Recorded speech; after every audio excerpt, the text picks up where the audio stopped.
Nung una po na na-invite ako sa ganitong negosyo, sabi ko hindi ko tuloy niya, ang layo.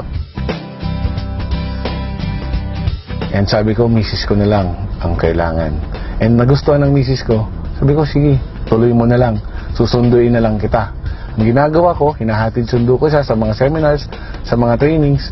Kaso lang, kakasundo ko, kakapakinig ko ng mga seminar at orientation. Grabe, nabuang ako. Sabi ko sa sarili ko, dito mababago yung buhay ko. Dito, magkakakotse ako. Dito, lahat ng pangarap ko makukuha. Pagsali ko po sa AIM Global, nagulat ako. Kala ko ganun kadali. Kala ko ganun kasimple. Kala ko lahat ng ibitahin ko sasali. And napakaswerte ko po. Ang dami kong kaibigang inimbita. Walang sumali.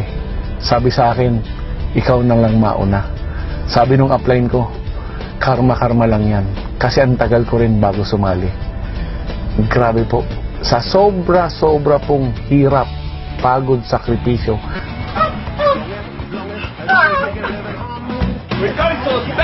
To watch?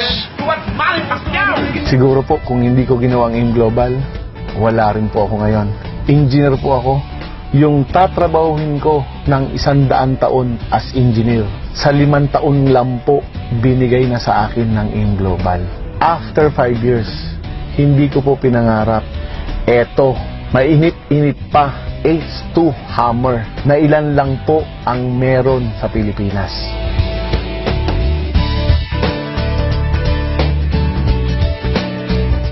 Global.